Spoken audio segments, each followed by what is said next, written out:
This is the AdHero Podcast, the podcast that reveals marketing tips, trends, and techniques by industry experts, insiders, and influencers. For years, AdSymble has helped businesses develop and launch campaigns to amplify their message, establish authority, and earn their lion's share of the market. This podcast will help you design and supercharge your plan to make an impact with valuable lessons you can apply in your business today. To get more information or start now, visit adsemble.com. That's AdSemble.com. Let's get started. Welcome to the AdHero Podcast.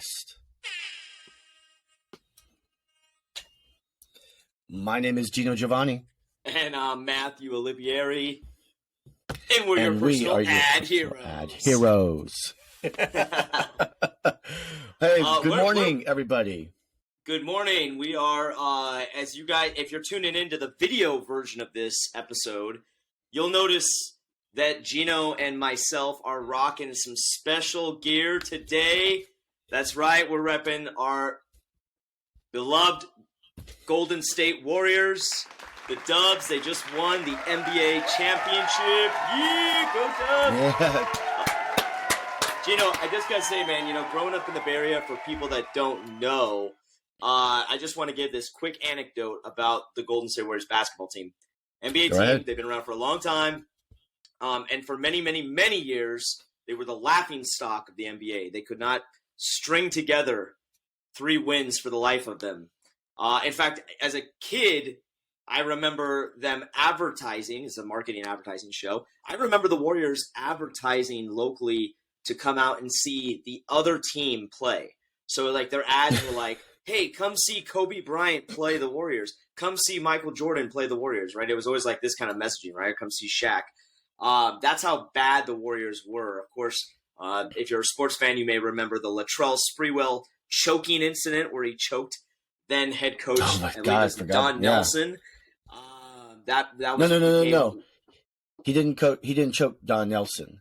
That was the. Was it a coach, different coach? 2 coaches after Don Nelson, because remember Don Nelson's son, and then it was I forget the guy's name, but he was eventually the coach for the Portland Trailblazers, I believe. He had a beard. Good memory. Yes, you're correct. Yeah. Anyways, that became worldwide news for all the wrong reasons.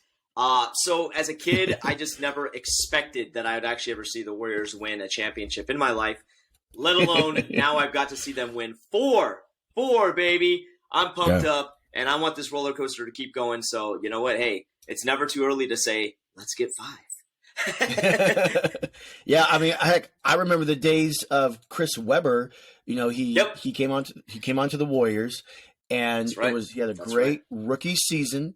They got to the playoffs, and then that first round, like it looked like they were going to win, and then they ended up losing.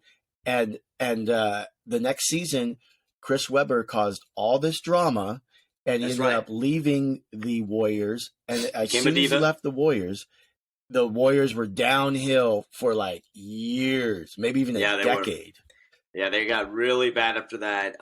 Anyways, we won't turn this into a sports podcast because there's plenty of those out there, but just a quick... I almost want to. I almost do too. It's kind of fun, and I feel like you and I could roll off each other pretty good on that tip. But I just want one point. I just want one point. Go for it, my friend. On our platform, I really want to say this. And I think that there's enough evidence right now to prove that LeBron James is not the GOAT. I can just go off on a whole. We should do a quick hit on that. All right. There's enough evidence. If anyone out there listening wants to challenge us on that, come on the Anchor, come on Spotify, come on iTunes or YouTube, and drop some comments. Come on ESPN. Come on Fox Sports. Challenge my colleague Geno here if you believe LeBron James is the GOAT. I'm going to stay neutral on that subject at this point in time, only because he's still actively playing. And I think true GOAT status, I think for me, the GOAT conversation comes into play when a player retires, because then they can no longer add any more accolades to their resume, so to speak, right? That's kind of when I like to look back and go, was he really the GOAT? People talk about Joe Montana versus Tom Brady, right? As an NFL example. So is LeBron James in the discussion for GOAT? Possibly, yes, but I think it remains to be seen. Although, hey, you got Steph Curry now, Finals MVP, just put a 4th chip on his fingers. If he gets 5, man, you might have to throw Steph Curry in that mix. Anyways, we're not going to make this a sports podcast. We'll save that for another time. But it is fun to rep the Warriors gear. It is fun to come on the pod this morning and say what's up to Warriors Dub Nation everywhere and be excited about that. So, but we got a fantastic show today. Geno, who do we have as a guest on the AdHero podcast today? Okay, so this morning we have Frederick Vallaeys, co-founder of Optmyzr, and he'll be talking about marketing in an unpredictable world. And it's been pretty unpredictable since 2020. Yeah, and it really has. And specifically, he's going to be throwing in some juicy nuggets about some radical changes that are going to be taking place by Google in terms of how you understand website traffic and what's happening on your site. This is critical information to know.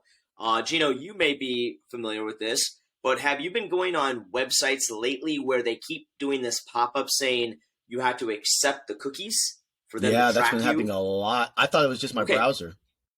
That is a new law that was put into place where every website has to consistently be advising you that they're tracking your movement on their site using cookies. And if you opt out of that experience, then certain website features may not work for you because you've opted out of that experience. So most times people just default and they go, okay, I'll accept all the cookies, right? But that gives the website and the company behind the website permission to track your movement, track your clicks. Long story short, Google Analytics historically helps you as a website owner, a business owner, see some of that data and then optimize your website against that data. Well, Frederick is going to come on today and he's going to tell you guys some key things you need to know about some big changes that Google's going to be making to that experience. It's a great interview. Really excited to bring it to you guys today. Excellent. Excellent. So, Matthew, you had quite the upgrade recently. Speaking of tech, in your phone plan. Yes. Wanted to talk to you about that. Yeah. Real quick, I just want to tell you guys there is. I want you guys to keep an eye out for specials with your cell phone service provider. I recently upgraded my phone over the last weekend to a better plan. And when I say a better plan, I actually mean a cheaper plan, but it still has the same amount of gigs and unlimited text and megabits, all the stuff I need to stream and do all the stuff I do. I am on the Verizon wireless platform. That is not a plug for them. They are not paying us for that. But it's just to illustrate the fact that if you're on Verizon Wireless, they have a program right now where you can actually get what they're calling a Disney bundle, and you get so it's a cheaper plan, and you get the bundle is Disney Plus, Hulu, and ESPN Plus for like $10 extra per month. All three of those. Now individually, I was actually subscribing to ESPN Plus, and separately I was subscribing to Disney Plus. I did not previously have Hulu, although, Geno, you and I were talking about this, and Hulu has really stepped up their content game lately. Big time. They have some great original content on Hulu now, and more coming. So it was like something that like I was very highly interested in getting was like Hulu, and I was like, oh great, I'll have to go sign up for another Plus service, right? That's kind of we've made a joke about that here on the show. That geez, by the time you end up signing up for all these individual streaming services, damn near your cable might be cheaper. Yeah, it actually is. If you get all the major online Discovery platforms, Plus, HBO Max, all that, Amazon, Netflix, everything. right? Apple. Yeah. So, anyways, it actually costs more. I had to go digging for this a little bit on the Verizon Wireless website to discover this special package that they have. And frankly speaking, I don't know if this is a promotional thing that they're going to have for a long time or a short time, but I got hooked up with it. It's badass. I'm paying a lower rate per month for my cell phone bill, and now I get all three streaming services. So I just wanted to give that shout out here on the show that if you guys are with Verizon Wireless, log into your dashboard, see if that offer exists for you in your area. And hey, why not capitalize on it? You get great content on those 3 streaming services and a cheaper cell phone plan. Geno, what's your thoughts? Yeah, well, first of all, that's awesome to hear. And second, why not bundle, especially with these mega corporations that own like a lot of these streaming services? Why not give like a deal to a cell phone provider to give to its user base so that they can watch all your content? Because, this is like the wild, to me, I always like to say this is like the Wild West, because it's still fairly new. All these new plus channels, all these new online streaming services where it's, we're still kind of all like testing the waters here. And, That's right. Some are free, some you pay for a month, some you pay for a month, or you have the option to pay for a year. There's just so many different options to choose from now. And a lot of variables. And then the other thing is just that the amount of content on each of them. And then like, if you want to catch all the major shows, well, shoot, there's a lot of major shows on every single one of the major platforms, or I keep saying platforms, streaming services that there are. Right. So it's not a bad deal. I think that's a great deal. Again, this is not a plug for Verizon or Disney. I'm glad that they're still doing that. I'm going to finish on that point right in there. So Matthew, speaking of Disney and the most magical place on earth, there has been a shakeup yet again internally this time. We have a few different companies to really touch upon this here in the A Block.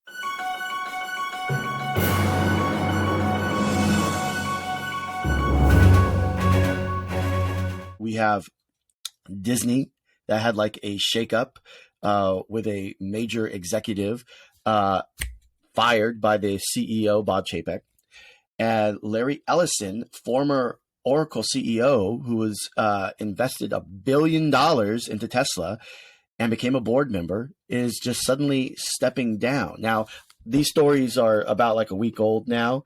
However, we really wanted to touch upon this on the AdHero podcast, and Matthew, being a CEO and having a board of directors inside AdSymbol Inc., I want to get your take on the climate of a CEO or board members, and get your perspective on these particular situations right here.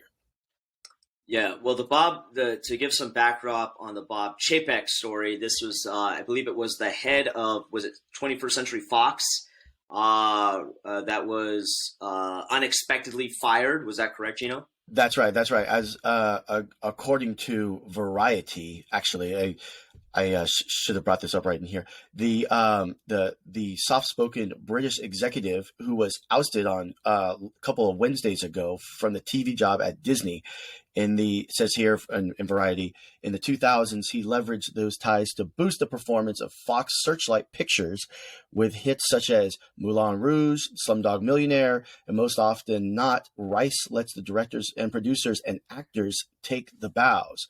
As it states right in here, the low-maintenance demeanor would service Rice well in Murdoch's empire as he became close to the families in the 2009 Entertainment Network. So what happened was he had a really good name inside Fox.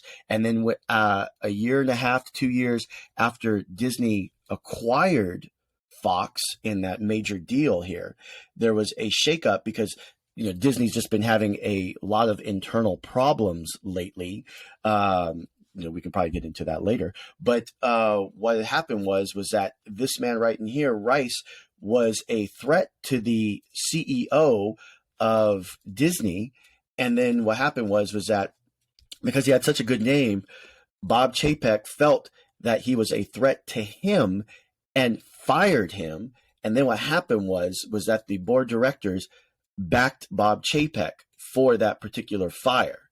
And then to step in place, there was a coworker of Peter Rice's who worked with him in Fox. And it was actually a woman who stepped in. Her name was Dana Walden, and who would be taking his place, Peter Rice's place, that is, in the Fox area of the whole Disney empire. So,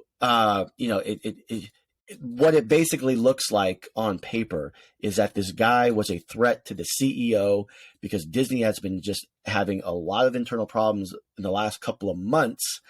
And that now the CEO was like, you know what? I'm going to eliminate this threat. This guy's contract is up in a year and a half, who we just paid $60 million. And you know what? I'm not going to have him take my job. So I'm going to oust him now, and he can keep his $60 million, but I'm going to keep my job. I mean, I think you just spelled it all out. I don't even know what other comment I have to make on that. That's exactly what my thoughts would be as well.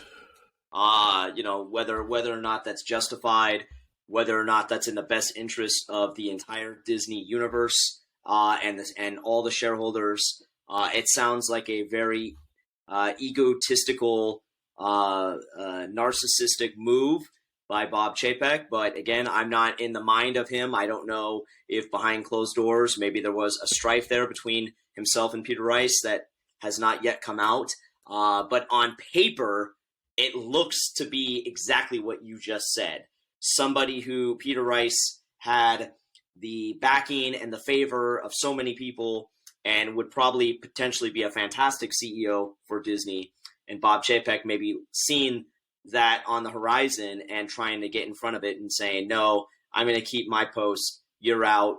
I'm in. And then, of course, the board at that point is going to do what every board of directors would do. They're going to back what the CEO's decision was, because if they don't, if the board comes out and says, we don't agree with that move, Bob Chapek should not have done that, well, then Disney's stock would have done a down the toilet bowl spiral, because that just signals that there is no coordination between the CEO and the board, and that's disastrous on many levels. So no matter what, the board was going to back what Bob Chapek decided to do in this situation. Again, it will remain to be seen how the fallout of this affects future programming, original show content, things of that nature. But something tells me that we haven't heard the last of Mr. Peter Rice. Oh, no. I think he's going to go home and kind of rest, because it's like, look, he's paid for the next year and a half. He's got $60 million. He could essentially retire if he really wanted to. But I also have a feeling that he is going to be a well sought out person in Hollywood, because apparently he has a great reputation and a great track record. Okay, let's continue on. Okay, good. So now, being the host of a great show called MJO Snaps on Twitch. Yes. Which you all have to check out, by the way. How can they check that out? Twitch.tv/MJO Snaps. It's on your That's dial great. Mondays and Thursdays at 1:30 Pacific Standard Time. Right here in the Ad Symbol universe. That's right. But Twitch, though, had a little bit of a shakeup of its own. And I wanted you to expand upon that right here in the A Block.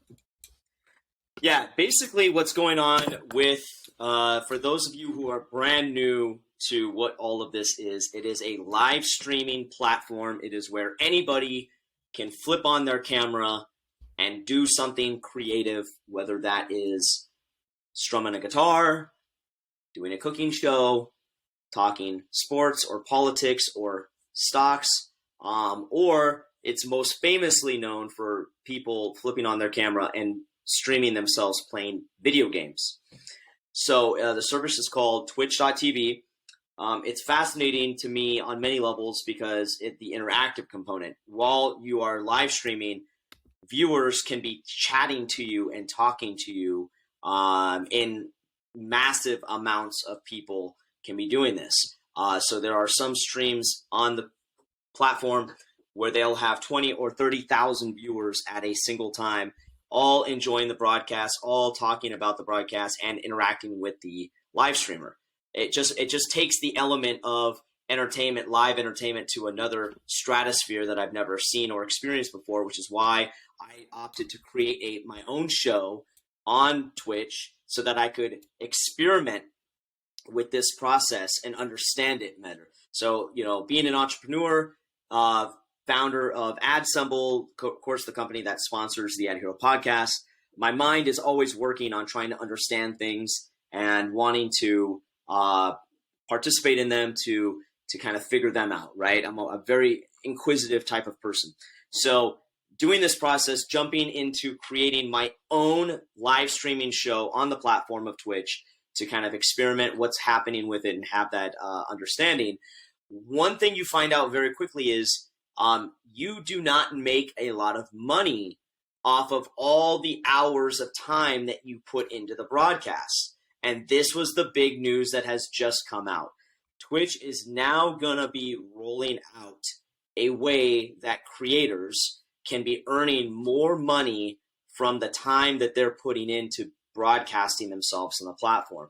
So previously, you would broadcast yourself on the platform and they might show an ad before your stream starts. That's known as a pre-roll ad. Also, while you're streaming, Geno's actually seen my stream a few times. You've seen some ads pop up while I've been streaming, correct, Geno? That's right. Okay. And these ads can last anywhere from 15 seconds to 30 seconds. And it kind of like takes over the screen. Geno sees the ad, and then I think it says at the top something like, hang around for this ad break, and then we're going to take you right back to the MJO Snaps stream, something like this, right? Yeah, I think so. So when that happens, as the creator, Twitch would kick me down 10 or 15 cents per ad play. Not a lot of money considering how many hours I'm pouring into the platform and the effort that I'm putting in to make the show engaging and fun and keeping viewers around. Well, now they're coming out just last week. This is breaking news. They're now coming out with a program where you can actually earn 55% more revenue on certain ads. Now, there's some caveats.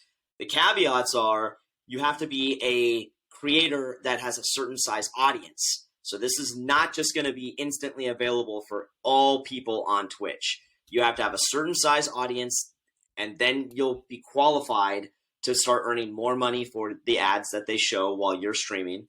They're also going to make a game. They're going to kind of gamify it a little bit. And let me explain that. How they're going to gamify it is basically like every single month, they'll have a certain program that you can opt into that says, like, for example, for the month of July, if you stream 80 hours between the hours of 9 a.m. and 5 p.m., 80 hours between those, you'll qualify to have this particular ad shown on your stream. And if that happens, you're going to get a flat payout of, let's say, $500.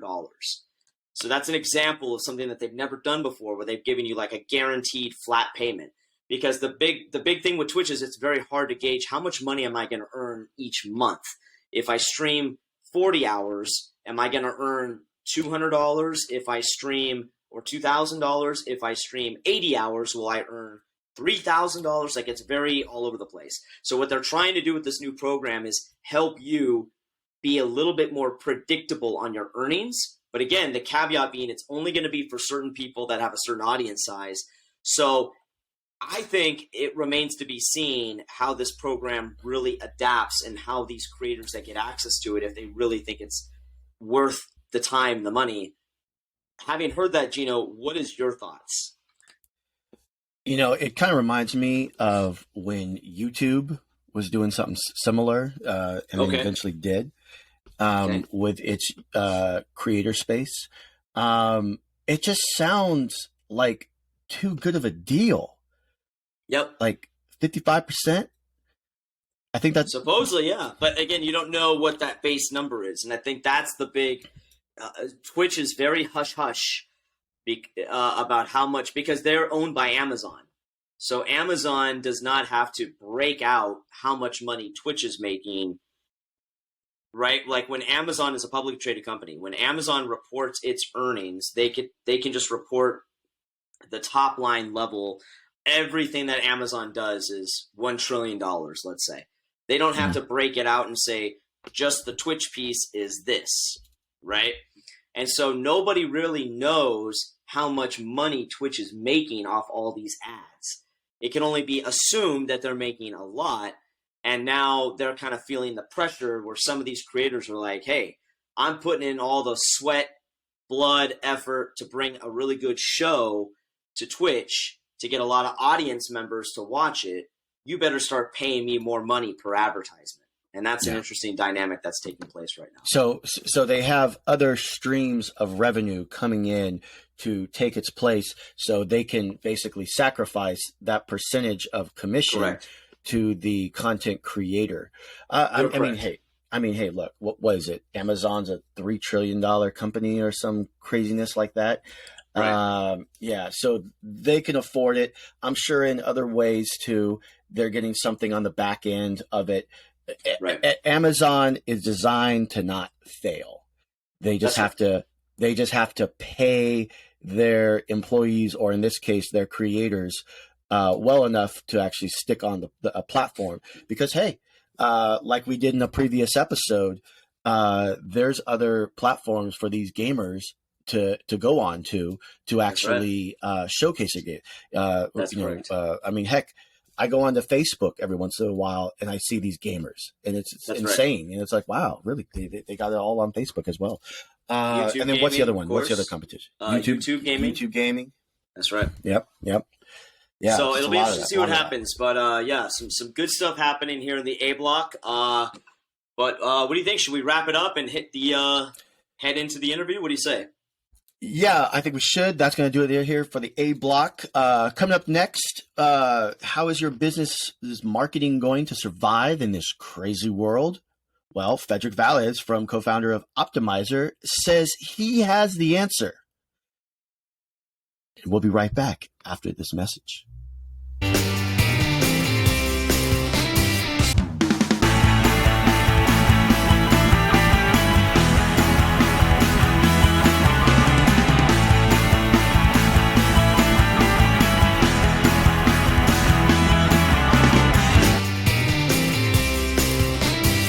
We broke this interview up into two parts like we always do here on the AdHero podcast. This week, we're going to be discussing how to market your business in an unpredictable world. And next week, in a bonus episode, Frederick Vallaeys will continue to get more in-depth about the tech industry. You're going to want to tune into both parts. Stay tuned. We'll be right back.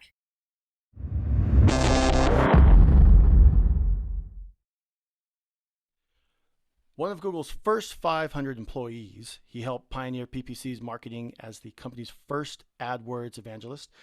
He's an author and Silicon Valley entrepreneur. Today, he serves as co-founding CEO of Optmyzr, a leading and award-winning PPC management platform. Frederick Vallaeys is here to talk about marketing in an unpredictable world. Mr. Vallaeys, thank you for coming onto the program. Thanks for having me, Geno, and call me Fred. Oh, Fred. Okay, Fred. good. Yeah, hey. Let's we like to keep it informal around here at the AdHero podcast. Come on. We do, yeah. Most sites I saw you. Most sites I saw you on, like it said Frederick, but then I did see one that said Fred, so I was kind of interested. Well, that's like I'm very bad at branding, so my name is Frederick, but everyone calls me Fred, and I still haven't been able to decide which am I going to go with. So when I write a book, it's like Frederick. When I write a blog post, it's Frederick. But in conversation, I just go with Fred. It's great. It's great. Well, first question is AdSymble has had a lot of business, and we work with a lot of people who've recovered from the lockdowns. There's been businesses that have county restrictions from COVID. And just overall, we live in an unpredictable world. A company comes to you and asks for help navigating in digital marketing. What is your process to help navigate them in the right direction? Yeah, I mean, I think just coming into digital marketing is the right approach, right? Because digital means flexible. And so it's something like Google Ads. I'm a Google Ads guy. I'm not going to lie about it. I'm about keywords being typed into Google. And so that's so great because in the pandemic, in an ever-changing world where everything's crazy, this week, actually, I have COVID for the first time in 2.5 years. Oh my gosh. Yeah. And, recovery. Well, I still have it, but I can't give it to you right now. So, But as things are changing, people are just going to go to that search box and they're going to type in what they want. And that intent, as it's changing, right? In the beginning of the pandemic, it was a lot about, hey, how do I cancel my trip? And then it was about, how do I get toilet paper? And now it's about like, why can't I get a digital camera from Sony, right? Or how long is the wait time for a Tesla? That's so perfect because you as the marketer, you can tap into that demand and you only have to answer that demand if you actually can, right? So if you're in the same boat like a lot of other retailers and you don't have these Sony cameras in stock, well, then don't buy the keywords, right? Spend your money somewhere else. And that's ultimately, I think, why digital marketing is so great, because it allows you to respond almost in real time to this ever-changing landscape. Your company Optmyzr seems to drive into a lot of data analytics to help companies perform to their best. How accurately can the AI predict outcomes based on the company's data? Yeah, I mean, and that's kind of what my book is about, right? So here, I'll show it to everyone on Level the Playing Field. It's my second book, but basically the problem with data is that it's really easy for the machine to find signals within the data, but that data is not necessarily everything that your business runs on. And so as an example, like when Google's going to decide to show one ad versus another ad, they were very good in the beginning of the pandemic to figure out that people shifted from being in the office to working from home. And so location-based signals about, okay, do we have high conversion rate in this zip code where maybe like the Google headquarters is located? Well, that very quickly dispersed because all these people were no longer in that zip code in that office. And so the machine was really good at quickly learning from that and like making that pivot. But here's the thing that the machine was never able to do was like, well, people don't want to go into stores for a while and they want to do buy online, pick up in store, or like curbside pickup. And so that's the type of thing where the machine is not going to figure that out. You, as the business owner, you know what is that shift in consumer behavior and buyer behavior, and you have to put those two pieces together. And so ultimately, I don't think it's one or the other, machine versus human.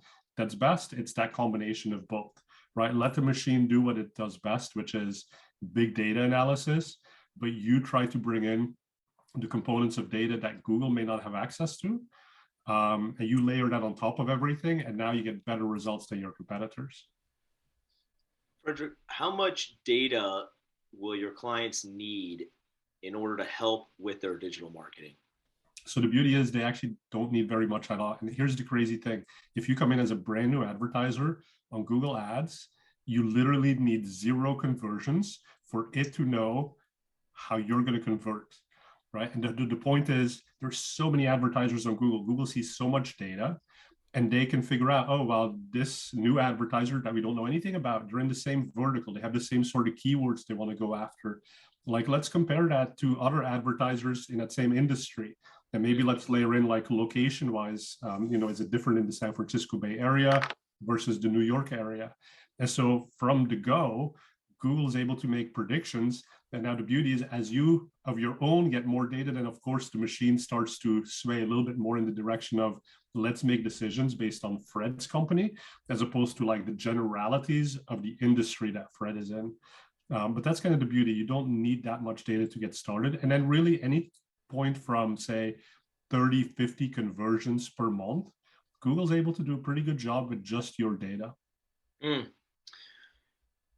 There's a lot of controversy around the upcoming change to G4 as they get ready to retire the Universal Analytics platform, as I've come to understand. Now, I guess the deal is there's some information on the current Google Analytics, which they're now deeming to be kind of like infringing on people's privacy or something along those lines. So that's why they're retiring certain elements of Google Analytics, which gives you this, incredibly powerful insights into your, what's happening with the traffic that you're receiving, either from organic traffic or from paid traffic. So how much do you know about G4 and those changes, some of those metrics that are going away? And is it something that you're looking forward to, or something that you also think it's going to be really have a pretty big paradigm shift in how search engine marketers kind of look at the whole dynamic of this whole process? Yeah, that's a huge question. Let me see how I can quickly answer that. Right, but so if you look at the web in general and Google Ads and Google Analytics, there's been a continuous movement towards more and more privacy. And so even a number of years ago, advertisers could look at the query string when Google sent a click to your website, and you could see exactly what that user had searched for, whatever they put in the query box. That went away, right? If you look at advertisers, Google has gone up and down in terms of how much search query data they show. And so the point is you choose a keyword, but it's not exactly that keyword that the user typed in. It may have been a variation of it. So Google would sometimes show you that data, sometimes they don't show you that data. And so I think we're all kind of getting used to the fact that, the web is becoming more private. So we just have to learn how to live within that. Now, at the same time, with GA4, we also have to acknowledge that the web is very different from Google Analytics, right? And I was involved in the acquisition of Google Analytics. It was called Urchin at the time at Google. It was a small company out of San Diego, and they were innovative because they were like really the first ones that were putting all of this stuff in the cloud. So you didn't have to install anything on your web server machines that would then like go and process the data, but it would do it all on the fly based off of JavaScript code. And that worked really well when the web was about, I go from one page to another page and another page. But now that doesn't happen anymore. Like you go in Gmail, you're not reloading pages, you're clicking on a ton of stuff and it's showing you different things on the page, but the URL stays the same, right? And that doesn't work with legacy analytics. And so you had these complicated hacks for tracking events. GA4 is much more thinking about like this privacy first mechanism, and also about the fact that the web is much more events driven as opposed to page reloads. And so anything that Google's doing here, I'm on board, like make it easier for me. But at the same time, yeah, it is kind of a pain because we operate on legacy Google Analytics. And now we have to go to the new one. So yeah, I have to figure stuff out, but it's just a matter of time. And I would have had to do it anyway. Okay. Quick follow-on question for you here. So are you saying that you feel with the change of the web events as opposed to page reloads and stuff like that, how much would you say, if someone's listening to this episode and they're thinking about design elements for their website, for their landing page, as opposed to, because I come across sites all the time where I put in a keyword and I click the first result and I know it's an ad, it says it's an ad, and you have basically like a landing page that someone's made for that purpose of trying to capture the conversion, capture the lead. And then other instances where maybe in the organic section of the search results, it just takes me to the same company's generic website where there's lots of links, lots of things for me to click on and stuff like that. So how, is this dynamic of like event-based analytical tracking, do you feel that that's going to fundamentally change like the focal point of web design and landing page design and websites as a whole? What's your thoughts on that? I think it's like flipping it around, right? So the web has already gone the way of good design. I mean, most companies that are successful today are successful because they've created something that's easy to use, that's pleasant to use. But then tracking it and knowing exactly what happens can be challenging. And so I think the analytics is just catching up with that new way of doing the internet. And then, by the way, like to your point, if you're advertising, like obviously you're going to take someone to a landing page that's dedicated to the thing the user just searched for, because that experience of I searched for a dozen red roses, and now I come to a website which is like flowers.com and it shows me tulips and sunflowers, and like that is a waste of my time, right? I wanted a page that shows me the roses because I already told Google that's what I wanted. And that's kind of the power too of advertising, is that you're not stuck with whatever Google thinks is organically relevant, but you can actually take them to like, hey, do you know, like buy a dozen and we'll give you the next dozen for free or half off, right? So that's the beauty of advertising. And again, it's back to that flexibility point I made in the beginning. Like you test it out and like tomorrow you see it's not really working the way you thought it would, change it. I mean, it literally takes you 5 minutes and that new ad is up and running, new landing page, new keywords, new budget. Wow. Powerful. Yeah, great answer. Thank you for that. Geno, go ahead. Yeah, what was the catalyst for starting Optmyzr? Yeah, so I worked at Google for about 10 years, and I was involved in a lot of the fundamentals of the ad system. So I worked on quality score, conversion tracking.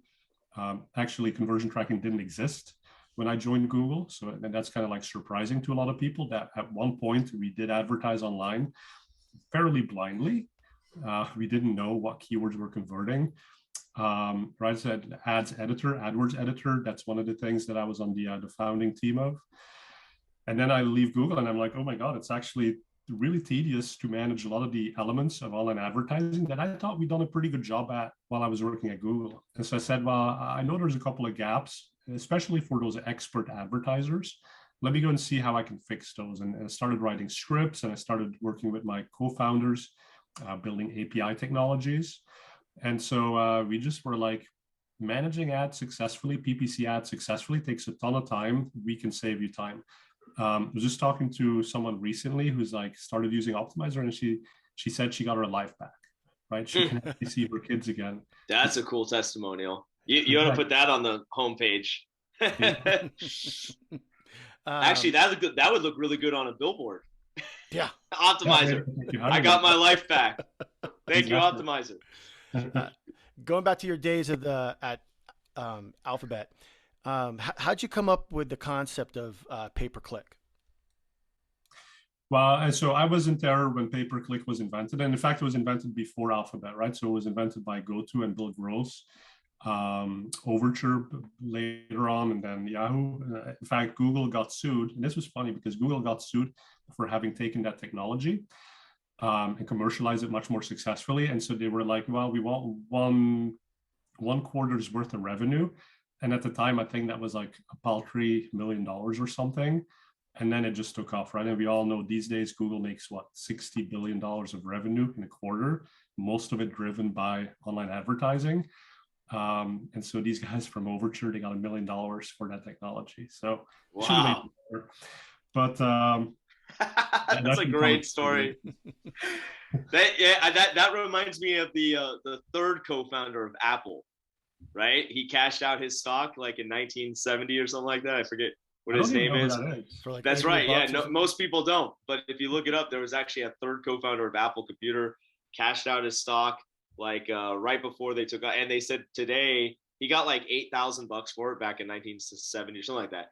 But today it'd be worth like $67 billion. Oops. Oops. Anyways, go. Matthew, you want to go? Yes. It's okay. So number 9. What are some of the price points that clients pay and are willing to pay for a digital marketing experience by Optmyzr? Yeah, I mean, I just told you, you can get your life back. What's that worth to you? Yeah, facts. Yeah. Right. No, but we're actually quite affordable. And that was the other thing when I came into, so when I left Google and I started doing a little bit of consulting, and I was frustrated by how slow the tools were. I was also frustrated by how expensive they were. So we had tool vendors that came in and they said, well, we want 5 to 10% of the spend that you manage through us. And I was like, well, but I'm an agency, like I charge my client 10%. How do I make a living that way? And so the decent price point was very important to us, and we've stuck to that. So existing customers that signed up with us 9 years ago, they still pay the price that they signed up at that time, right? So we're very thankful for those customers having helped us in the beginning, and want to reward them with like much better pricing. But if you look at price points nowadays, it really starts at just about $224 a month. And in fact, we did launch a free version. So if you manage less than 10,000 per month in ad spend for a single business, you can use Optmyzr Lite, Lite. Look it up on our website, and it is completely free. Nice. So with the $224, basically they get a monthly consultation, or they get some sort of do they get feedback from the team, like a personal account manager, something like this? No, so that'd be really, really cheap. So we're software. So it is a software solution. Okay. We have an awesome support team. People love our support. They're really responsive. So if you go in and you look at one of our optimization suggestions that's based on the data of your account and you're confused by it, reach out to the team. They'll walk you through it. They'll help you out. But we won't necessarily go in and be like, okay, here's what we would do for your scenario. But the beauty though is that so much of this is data driven, right? Like we can look at your existing account And based on the signals, we can make recommendations. And that's what we do. We give you optimization suggestions that are different from Google. So Google sometimes may be a bit more focused on increasing click-through rates and increasing cost per clicks. We're more focused on helping you drive more conversions at a lower cost per acquisition. So, you kind of take those two sets of suggestions and you see which ones make more sense for your business. And to be clear for our listeners or people watching this on YouTube, which they should be, as we look on YouTube, is the Optmyzr platform so a user would sign up and then they would just basically link their Google AdWords account into the Optmyzr dashboard, and then they would be utilizing the Optmyzr dashboard to kind of manage bids and keywords and stuff like that? Or do they still have to independently use the AdWords site, but they come to Optmyzr just to get optimizations, recommendations, and stuff like that? Yeah, so you can log into Optmyzr, and anything that we recommend that you change, we give you the way to change it through a one-click optimization, right? So we don't expect you to go back and take 5,000 suggestions and then tediously go through them. That's exactly how we save time. It's like, here's what we suggest based on the data. We don't actually force you to take everything. So you can go through it and you can say, well, I want to add a little bit of my own methodology on top of that. So you change the conditions and then you say, go ahead and apply it. Cool. Now, that said, there are certain things you'll still want to do in the Google Ads interface. One of the ways that we keep the tool affordable is by not reinventing the wheel. So Google does a really great job with certain aspects. If we don't think we can help you be more efficient, then log into Google. It's a free tool. You already have it. We'll focus on the stuff where you get frustrated because Google makes it too slow for you. Interesting. In regards to the data, there's a lot of users that are still kind of worried about that. Like us in marketing, I mean, we want as much data as possible. How do we relieve the concerns that people have with the data? And then a follow-up question to that, in the next 10 to 20 years, how do you see the algorithms and the AI gathering up all this data? Yeah, well, so that's where the privacy efforts are really being driven by the big companies. Right. And so it is really about third-party cookies. There's a lot of sketchy stuff that happens with third-party cookies where a user is on one site and they don't know they're being tracked by all of these other websites. And then they kind of get pissed off. So it's about cleaning that up, transparency, making sure users understand what's being done with their data. And that's going to continue. But at the end of the day, when you look at the big players like Google, they have really good ways of it's their first-party data. The user went to Google, interacted with them, and they can give ways for advertisers to use that insight to still target people, not on a one-to-one basis, right? But still on a way of saying, oh, well, here's a group of people who really care about sports, or they may be in the market for a new vehicle. So that's going to continue. And then in the next 10 to 20 years, I mean, God, that's such a long date range when you think about the fact that Moore's law, computing power doubles every 18 months.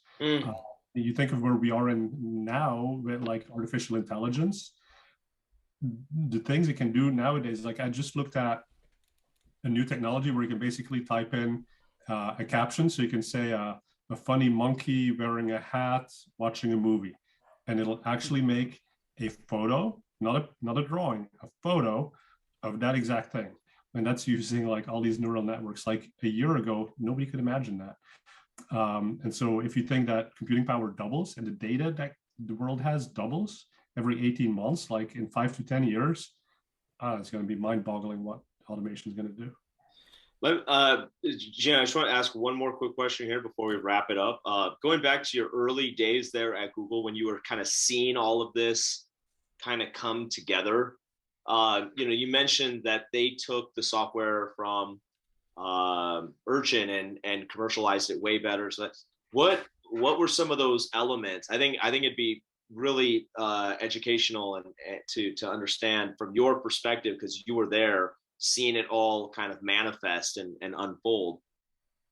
What did you take away from being in watching that experience happen? How were they able to grow and get the interest levels so high so quickly and optimize the experience and get so many advertisers to start gravitating towards trying it out from what you saw? Yeah, I mean, I think the web was kind of broken before Google came along. And the problem was the web was trying to be free, but the way that it was supporting itself was through punch the monkey ads and credit card offers and like everything that, basically shows up in your mailbox today, but it's like not targeted. It's not what I need right now. And Google just figured out how to make it targeted. And they said, well, if someone does a search, like you get organic listings, but ads are information too, right? I mean, if I'm looking for a new pillow and you sell pillows, then show me those pillows. Like me as a user, I'm going to be super happy. And what they did is they combined the relevance component with the cost per click component, and they put those two together. And that's what makes the ad auction so powerful. So all the incentives between advertisers, publishers, and searchers, all of a sudden magically aligned, and boom, they were off to the races. Wow. And that's really what set it apart. Wow, that's incredible. That is incredible. What does Optmyzr have in store for the next few years, and how can they get a hold of you? Yeah, so Optmyzr is really thinking about that whole wave of automation, right? So as the ad engines automate more and more of the things that you used to do manually, what is your value add? And again, the title of my latest book is Unlevel the Playing Field. And the point is, automation is leveling the playing field. Everyone has a fair chance of getting good results.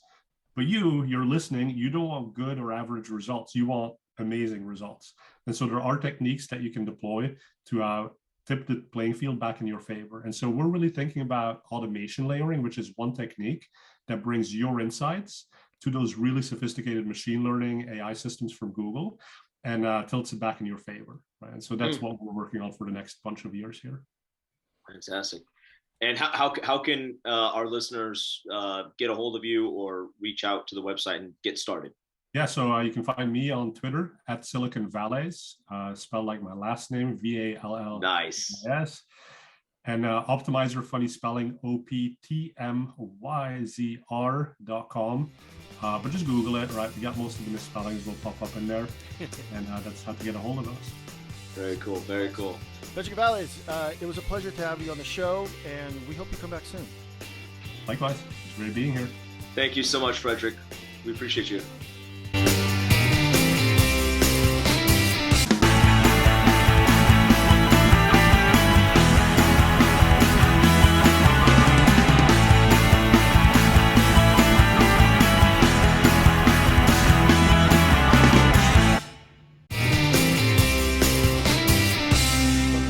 AdHero podcast. Matthew, do you have any final thoughts about marketing in an unpredictable world here?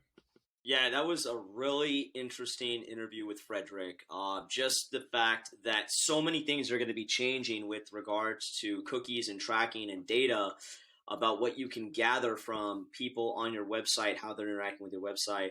It's going to be really critical in order to make sense of things in this unpredictable world. It's going to be very critical to utilize programs like Optmyzr to find trends in the data that is available to us. So as big tech companies are like Apple and Google are going to be taking away some of that data to protect users' best interest, make things a little bit more privacy geared, the remaining data that is going to be accessible to all of us as business owners, you're going to have to get extra tight on understanding what that data tells you so that you can optimize the user's experience and obviously increase your own profits and become more efficient as a business operator. Very, very fascinating interview, and it remains to be seen how this is all going to play out, but definitely take a look at Optmyzr's website for sure. Excellent. All right, that about do it for the AdHero podcast. Follow us online through social media at AdSymbol. On our YouTube page, give us a like and subscribe and hit that notification bell to be notified about all future AdHero podcasts. And always don't forget to leave a comment or a question below and let us know your thoughts. Also, make sure to catch us on our new channel, or actually channels, on rumble.com. That's right. We are on rumble.com. And we want to thank, I personally just want to thank all the viewers who've been checking us out on Rumble. I think they're giving us a better chance than they have over at YouTube, in my opinion. So keep it coming, Rumble. Keep it coming. For inquiries and more information about outdoor advertising, visit our site, adsymbol.com. Find us online on all major podcast platforms. And also, if you want to become a supporter of the AdHero podcast, you can do so by going over to anchor.fm and going to our little support channel right there. And you can donate whatever you want, whatever you feel comfortable with, and you can be a AdHero affiliate almost, if you will. Yeah, we're gonna have to come up with a name for the listeners that pledge some love and some welfare our way through the AdHero podcast supporters.